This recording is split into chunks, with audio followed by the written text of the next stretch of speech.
नमस्कार, सेहत से जुड़े हमारे खास कार्यक्रम हेल्थ गुरु में स्वागत है आप सभी का। मैं हूं आपके साथ ज्योति सिंह।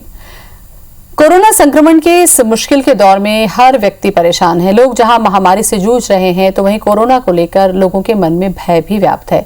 इसी दौर में आंखों की परेशानी और आंखों से जुड़ी हुई समस्याएं भी आम है। कहीं न कहीं कोरोना संक्रमण के बीच आंखों की परेशानी और उसके इलाज को लेकर भी लोगों के मन में कई प्रश्न और संशय बना हुआ है, जिसका जवाब आज हम आपको देंगे। तो चलिए शुरू करते हैं अपना ये खास कार्यक्रम।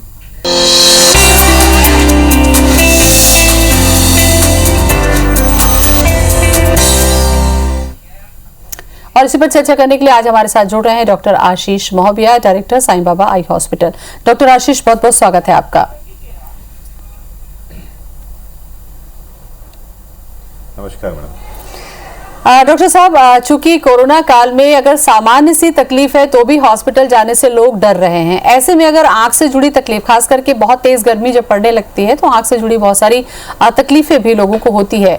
ऐसे में उन तकलीफों को नजरअंदाज करना चाहिए या अपने आई एक्सपर्ट को दिखाना चाहिए?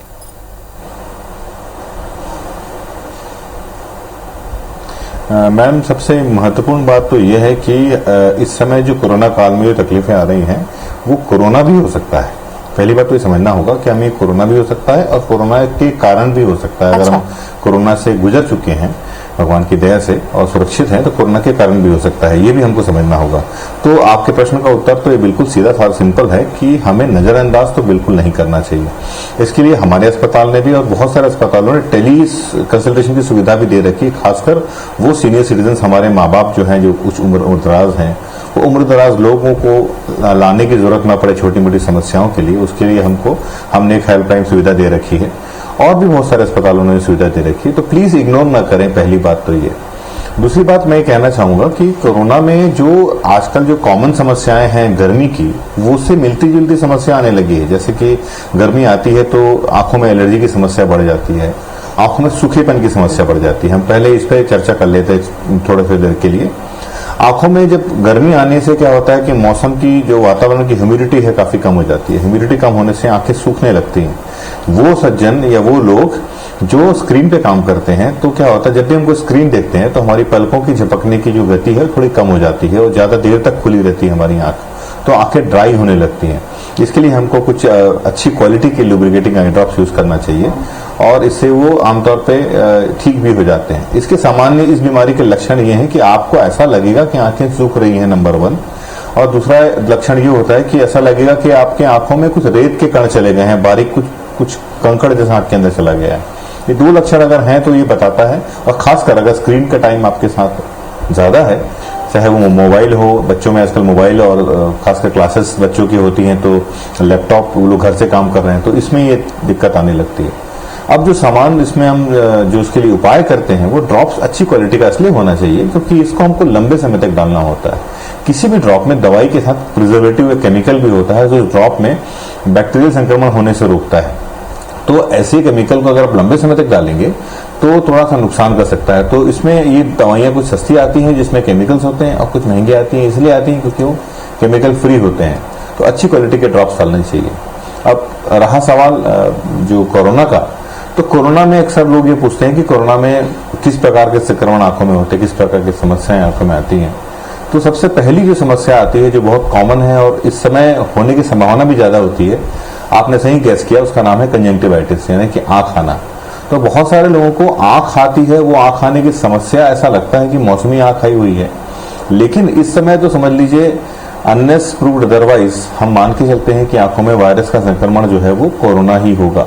हालांकि ये प्रूव नहीं होता कि कोरोना है, बट हमको वो मानकर उसकी वैसी सुरक्षा अगर हम ले लें तो ज्यादा अच्छा होगा।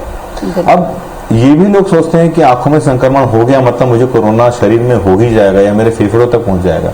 जी बिल्कुल ऐसा नहीं है। जैसे कि आप जानते हैं 90 से 95% लोग ऐसे ही ठीक हो जाते हैं और ईश्वर की कृपा है कि बहुत सारे लोगों को अस्पताल तक जाने की नौबत नहीं आती, घर में ही अपने आप को आइसोलेट करके अलग रख के ठीक हो सकते हैं। तो अगर आंखों में संक्रमण होता है तो अगर आप लॉकडाउन की वजह से नहीं आ पा रहे हैं तो किसी अस्पताल से टेली कंसल्टेशन ले, डॉक्टर से बात करें।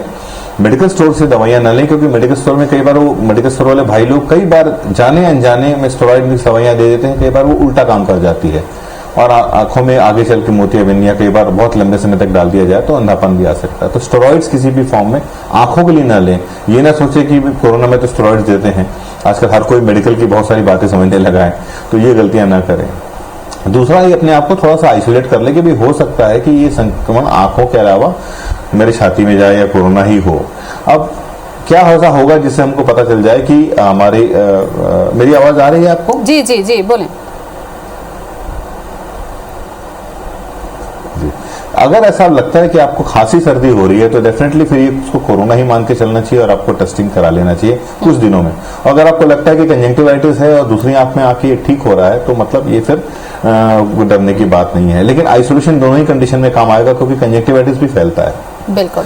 और इसके अलावा बहुत सारी समस्याएं आंखों में कोरोना की वजह से हो सकती हैं। जी, आप कुछ पूछना चाहते हैं तो पूछिए। हाँ, मैं ये पूछना चाह रही थी डॉक्टर आशीष कि क्या कोरोना की वजह से आंखों में कुछ कॉम्प्लिकेशंस हो सकते हैं? क्या बहुत ज्यादा गंभीर समस्या भी हो सकती है? बिल्कुल, आपने एकदम बहुत ही ज्वलंत और बहुत महत्वपूर्ण टॉपिक की तरफ इशारा किया है। देखिए, पूरी सृष्टि का ध्यान अभी कोरोना से बचने पे है, कोरोना होने पे क्या करने से है, कोरोना से ये हो रहा है, कोरोना से वो हो रहा है, इस पे ध्यान है। हम इस बात को मिस कर रहे हैं कि करोड़ों की तादाद में लोग कोरोना से बाहर आ रहे हैं और उन लोगों में बहुत सारी समस्याएं ऐसी हो रही हैं जो कि कोरोना नहीं है बट कोरोना होने के बाद होती है। और कुछ लोग, या जैसे कि हमने सुना था अभी बहुत महत्वपूर्ण पत्रकार महोदय का देहांत हो गया, ऐसे कई लोग हैं जो कोरोना के बाद उससे होने वाली चीजों से उनके साथ गंभीर समस्याएं हो रही हैं। वैसे ही आंखों में भी हो सकती है। जो छोटी बड़ी चीजें मैं आपको बताना चाहूंगा वो ये कि क्लॉटिंग होने की संभावना बॉडी में कहीं भी कोरोना के बाद बहुत बढ़ जाती है। तो आप अपने डॉक्टर से कहीं भी कोरोना से अगर बाहर निकले हैं तो उन मरीजों को खासकर एक लंबे समय तक एंटीकोगुलेंट्स डॉक्टर से पूछ के लेना चाहिए। प्लीज इसको भी खुद से न लेना, ये अगेन प्राण घातक हो सकता है। तो आप डॉक्टर से पूछिए डॉक्टर साहब, क्योंकि क्या होता है, हम कई बार दूर दराज कस्बे या छोटे गांव में रहते हैं, वहां पे डॉक्टरों को जानकारी का लेवल भी वैसा रहता है, कई बार अच्छे लेवल के डॉक्टर्स नहीं उपलब्ध हो पाते हैं। तो आपके इस माध्यम से, चैनल के माध्यम से बहुत सारे लोगों तक ये जानकारी पहुंचेगी कि हमें एक शायद एंटीकोगुलेशन लंबे समय तक, कई बार 2 या 3 महीने तक लेना होता है। इसके कुछ मापदंड होते हैं, इसकी डोज डॉक्टर आपको बताएंगे। बट ये जानकारी रखिए क्योंकि बहुत सारे लोगों को हार्ट अटैक की संभावना, हार्ट अटैक से जान जाने की घटना, लकवा होना और आंखों में लकवा होना, शरीर के दूसरे चेहरे पे लकवा हो जाना, ये बहुत कॉमन देखने को मिल रहा है। तो ये हर इसलिए होता है कि बॉडी के अन्य हिस्सों में ब्लड सप्लाई सडनली बंद हो जाती है और इसके लिए ये दवाइयां हमको लेनी चाहिए। इसके अलावा बहुत सारे लोगों में लंग्स, फेफड़ों के सिकुड़ने की संभावना बढ़ जाती है, तो इसके लिए भी दवाइयां आती है। लेकिन फेफड़े में जो सिकुड़ने वाली जो दवाइयां हैं, ये भी कोई भी दवाई बहुत हाई पावर होती है। इसको प्लीज डॉक्टर से पूछ के लें। बस ये ध्यान रखें कि कोरोना से बाहर निकलने के बाद हमें फ्री नहीं हो जाना है। ऐसा नहीं कि रिलैक्स हो गए और हम एकदम कुछ नहीं कर रहे, ध्यान नहीं दे रहे। यंग लोगों की मृत्यु हो जा रही है जस्ट बिकॉज को ध्यान नहीं दे पा रहे हैं, उनको जानकारी का अभाव है। और हमें इस बात का भी ध्यान रखना चाहिए कि हमें दिनचर्या में भी थोड़ा सा बदलाव करना चाहिए, जैसे कि प्राणायाम करना, लंग्स को एक्सपैंड करने वाले एक्सरसाइजेस होते हैं, खासकर वो प्राणायाम हमें सीखना चाहिए। आजकल मीडिया के माध्यम से बहुत सारी चीजें हमें निःशुल्क उपलब्ध है। प्लीज आधे घंटे का समय अपने आप को दीजिए। अब आंखों में जो गंभीर समस्याएं आती है कंजंक्टिवाइटिस के अलावा, वो एक तो मैंने जैसे कि कहा कि आंखों में लकवा हो जाना। आंखों का लकवा ये भी हो सकता है कि पूरी आंखों का लकवा हो गया, लगभग 90% तो पलक झक जाती है और आंखें बंद हो जाती है। आप समझ जाएंगे कि मेरी आंखें सडनली खुलनी बंद हो गई, हिलनी बंद हो गई, या एक साइड मूवमेंट बंद हो जाएगा। और दर्द तकलीफ आमतौर पर जैसे कि आप जानते हैं लकवे में नहीं होती। तो अगर बिना दर्द के आंखों का मूवमेंट कम हुआ है या आंखें पूरी बंद हो गई हैं, पलक झुक गई है, मतलब ये लकवा है। ये आमतौर पे कोरोना के बाद होता है, लेकिन ऐसे भी हो सकता है शुगर बीपी वाले मरीज को, हार्ट वाले मरीज को ज्यादा संभावना होती है। अच्छी बात यह है कि ये संभावना, ये जो बीमारी है इसके ठीक होने की संभावना ज्यादा रहती है। अमूमन 3 महीने में ये बीमारी ठीक हो जाती है और लोग इससे बाहर आ जाते हैं। दूसरी एक समस्या आती है वो है संक्रमण की। ये बात बहुत ध्यान से सुनेंगे सब लोग, जो लोग अभी आईसीयू से निकल के आ रहे हैं या जिनके परिजन आईसीयू में हैं।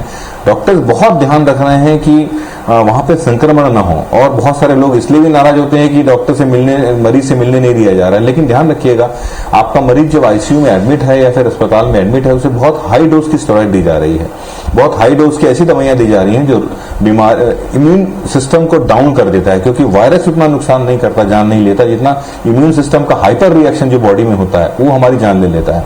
तो इम्यून सिस्टम को दबाने के लिए जो अति में इम्यून सिस्टम हो जाता है, हाइपर सेंसिटिविटी होती है, उसको रोकने के लिए दवाइयां दी जाती हैं। ये दवाइयां इम्यून सिस्टम को दबा देती हैं, तो साथ ही साथ चलो वायरस से तो हमें बचाव हो जाता है, वायरस के हानिकारक प्रभाव से बचाव हो जाता है, लेकिन जो अपॉर्चुनिस्टिक इन्फेक्शन होते हैं जैसे कि फंगस बहुत ज्यादा देखने को मिल रहा है, बैक्टीरिया का इन्फेक्शन पाया गया। मेरे पास ऐसे 1-2 मरीज हैं जो आंखों में बिना किसी कारण के आंखों में संक्रमण हो जाता है। अब आंखों में संक्रमण हो जाने का सबसे पहला जो लक्षण होता है वो होता है पेन या स्वेलिंग। अगर आपको सडनली धुंधलापन के साथ पेन हो रहा है तो वो संक्रमण की निशानी है। और एक चीज बताना चाहूंगा ज्योति जी, बहुत इंपॉर्टेंट, वो ये है कि हमारी आंखों में अगर वो एक विशेष प्रकार का फंगस, म्यूकरमाइकोसिस नाम का फंगस जो आजकल देखा जा रहा है, मेरे एक मित्र ने पिछले 3 महीने में 20-25 आंखें निकाली हैं, और निकाली भी ऐसी कि पलकों के साथ निकालना पड़ता है, एक्सेंट्रेशन बोलते हैं उसे। It's a very bad fungus, और अगर वो घुस गया तो ब्रेन तक को खा जाता है। तो ये अगर हो रहा है तो प्लीज, अगर पहली कंडीशन में पहले अगर आपको लक्षण होता है, तुरंत आप डॉक्टर को बता देंगे तो आप बहुत सारे गंभीर चीजों से आप बच जाएंगे। इसका पहला लक्षण होता है नाक से कोई डार्क पानी आना, अचानक दर्द हो जाना, आंखों का बाहर निकलना, सडनली बॉडी में कहीं पे कुछ सूजन हो जाना। अगर ऐसा कोई लक्षण हो रहा है तो प्लीज थोड़ा ध्यान रखिए। जी पूछिए। बिल्कुल, कि आंखों में वैसे ही बहुत सारी समस्या होती हैं, कुछ एज फैक्टर होता है, कुछ मोतियाबिंद है, काला मोतियाबिंद है, आंखों में सूखापन है। इसके अलावा क्या कुछ अलग अलग तरीके की तकलीफें इस कोरोना काल में देखने को मिली है क्या?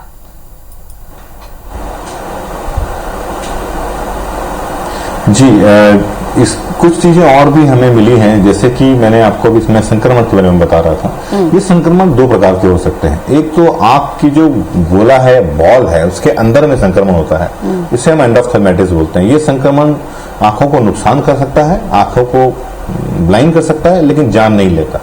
दूसरा एक संक्रमण होता है जो हमारी हड्डी और आंख के बीच की जो जगह है उसको हम ऑर्बिट बोलते हैं, खोपड़ी में जो खांचे होते हैं जिसमें आंख हमारी फिट होती है, वहां पे अगर संक्रमण होता है तो इस फंगस का होता है। तो ये संक्रमण हमारे आंखों के जो गड्ढे हैं इसके बीच में, यहां से लेके ब्रेन के, यहां से लेके नाक के अलग अलग कनेक्शंस होते हैं।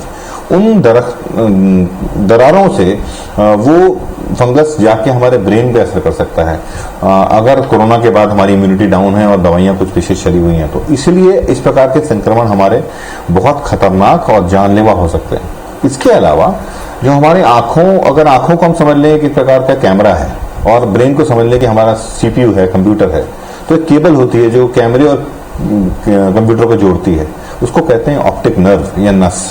ये नर्व में भी इन्फेक्शन देखा गया है और बहुत सारे लोगों में इस नस में इन्फेक्शन होने के कारण सडनली आंखों की रोशनी लगभग 90% या कई बार 100% भी कम हो जाती है। डिपेंड करता है कि आपकी इम्यूनिटी कैसी है।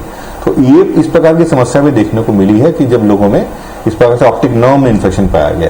उसी प्रकार से आंखों में बिना किसी कारण के ब्लड का आ जाना, आंखों में क्लॉटिंग हो जाना, ये 2 समस्याएं भी देखने को मिली है। जब आंखों के अंदर ऐसा लगता है कि सडनली जैसे हार्ट अटैक आया, वैसे अटैक आ जाता है, खून का सप्लाई अचानक बंद हो जाती है, या बिना किसी कारण के खून के धब्बे आ जाते हैं और वो खून के धब्बे, चूंकि वो ब्लड तब टूटता है तो बहुत सारा केमिकल्स निकालता है और आंखों को नुकसान करता है। बिल्कुल। डॉक्टर आशीष, चूंकि अभी लोग हॉस्पिटल जाने से बच रहे हैं, जैसा कि आपने कहा कि टेलीकंसल्टिंग की जा सकती है, तो ऐसे मरीज जिनको अभी मान लीजिए सर्जरी की ज़रूरत है या मोतियाबिंद में उनको ऑपरेशन की डेट मिल रखी हुई है या कुछ ऐसी प्रॉब्लम है जिसके लिए उनको हॉस्पिटल जाना है, तो क्या इस माध्यम से ये जांच संभव है या उन्हें हॉस्पिटल जाना चाहिए? कैसे कर रहे हैं आप लोग?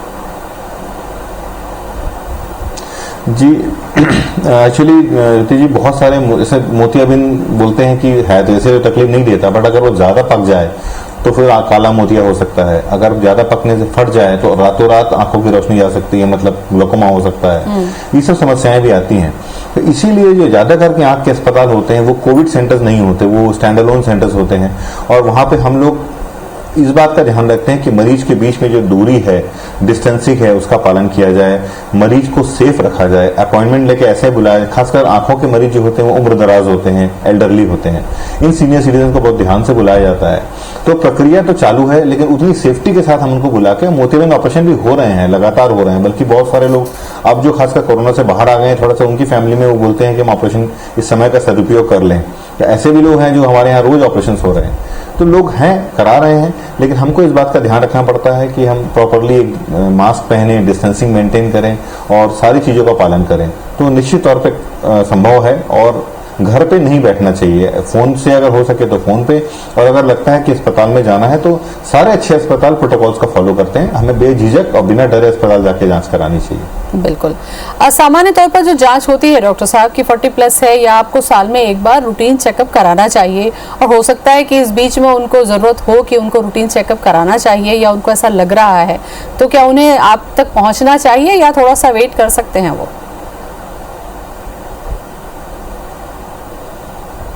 जी, इस पे निर्भर इस बात पे करेगा कि उनकी पारिवारिक स्थिति, उनकी मानसिक स्थिति कैसी है।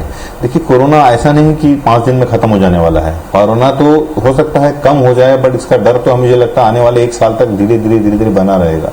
जैसे चाइना में पहले वो जो वायरस आया था, उसके बाद उन्होंने काफी सालों तक, आप जब भी किसी भी चाइनीज को या जापानीज को देखेंगे तो वो मास्क पहन के घूमते थे और कई सालों तक वो एहतियात बरतते थे। तो हमें भी एहतियात बरतना होगा। अभी अगर फैमिली में कुछ घटना घट गई है, ऐसा लगता है कि परेशान है, तो नेचुरली आप आपके पहले अपने बाकी चीजों पे ध्यान दीजिए। बहुत ही फ्रेल मरीज हैं, उनको लगता है कि ये बहुत नाजुक है, बहुत एज बहुत ज्यादा है, या फिर अभी जस्ट कोरोना से बाहर आए हैं, तो मैं कहूंगा थोड़े दिन उनको घर में रिलैक्स करने दीजिए, क्योंकि आंखों में कुछ संभावना, गंभीर संभावना आने की, कुछ होने की गुंजाइश बहुत कम रहती है। उनके बॉडी को स्ट्रांग होने दीजिए, उसके बाद आप आंखों का इलाज कराइए। तब तक आप कंसल्टेशन कर सकते हैं, आके उनके बेटे हमसे मिल सकते हैं, बच्चे मिल सकते हैं उनको। हाँ, लेकिन अगर कोई जवान है और उसकी हट्टा कट्टा है, या फिर कोई 60+ भी है लेकिन फिट हो गए हैं, तो बिल्कुल आके आप इलाज करा सकते हैं, कोई समस्या नहीं है। बिल्कुल। जैसा कि डॉक्टर साहब, वैसे तो आपने कहा ही है, लेकिन एक सामान्य टेंडेंसी होती है कि अगर हमारी आंखों में पिछले कुछ दिनों से जलन हो रही है, या आंखें लाल हो रही हैं, या बहुत ज़्यादा खुजली हो रही है आंखों में, तो हमारा सिंपल सा तरीका होता है, मेडिकल से हम दवा ले लेते हैं। इस बारे में मैं जानबूझकर आपसे ये सवाल दोबारा कर रही हूँ कि ये कितनी घातक हो सकती है बिना किसी डॉक्टर की सलाह के आई ड्रॉप?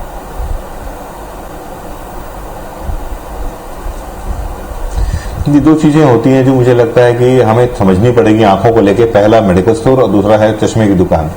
मेडिकल के लिए मैं बोलूंगा कि देखिए, जानबूझ के अभी तो देखिए हर कोई मदद कर रहा है, अपना सर्वश्रेष्ठ देने की कोशिश कर रहा है, लेकिन अभी जो स्थितियां हैं उसमें हर कोई बड़ी मुश्किल से काम कर रहे हैं, और कई बार आधे अधूरे ज्ञान में भी लोग ज्ञान दे रहे हैं क्योंकि लोगों को हेल्प नहीं मिल रही है। लेकिन ऐसी स्थिति निकलने के बाद भी, अभी या कोरोना आने के पहले भी, लोग ये करते थे कि मेडिकल स्टोर से दवाइयां ले लेते थे। दवाइयां बहुत खतरनाक चीज होती हैं। अगर ये दूधारी तलवार है, फायदा करेंगे तो बहुत अच्छा करेंगे, नुकसान भी करेंगे तो कई बार परमानेंट नुकसान कर देती है। तो कुछ दवाइयों में, जैसे स्टेरॉइड्स मैंने कहा, केमिकल है, तो वो कई बार काला मोतिया कॉज कर देगा, या फिर कई बार काला मोतिया होने के कारण इतना प्रेशर बढ़ जाता है कि आंखों की नस हमेशा के लिए खराब हो जाती है, या फिर मोतिया भी हो जाता है। तो कोई भी दवाई अपन लेते हैं तो मेरे ख्याल से मेडिकल स्टोर से बिना किसी प्रिस्क्रिप्शन के नहीं लेना चाहिए। इस बात का ध्यान रखें। भले जो भी डॉक्टर आपको उपलब्ध है उससे आप बात करें, और उसके बाद या फिर एटलीस्ट उनको बोलें कि स्टेरॉइड्स वाली दवाइयां आप हमें न दें। दूसरा, वैसे ही अगर आंखों में कुछ विशेष तकलीफ है, चश्मे का बस नजदीक का नंबर बदला है, दूर का बदला है, वो एक अलग बात है, लेकिन इसके अलावा आप कुछ भी अलग हो रहा हो, आंखों में पानी आ रहा है, या आपको लाल हो रही है, कुछ समस्या आ रही है, तो प्लीज एक डॉक्टर को दिखाएं। क्योंकि डॉक्टर क्या करते हैं, जब चश्मे के जांच के साथ साथ आपकी आंखों का पूरी ओवरहॉइलिंग करते हैं, जैसे अपन गाड़ी की सर्विसिंग करते हैं, आंखों की एक एक चीज भी चेक करते हैं। और इसके साथ कभी कभी ये भी होता है कि खासकर 40 साल के बाद वाले लोगों को लगता है बस नजदीक का चश्मा ले लिया, हमारा काम खत्म हो गया। लेकिन हम ये भूल जाते हैं कि जैसे काला मोतिया है, वो 40 साल के बाद ही आपको होगा। शुगर के कारण आंखों में ब्लाइंडनेस आ जाती है, वो 40 साल के बाद ही आपको होगी।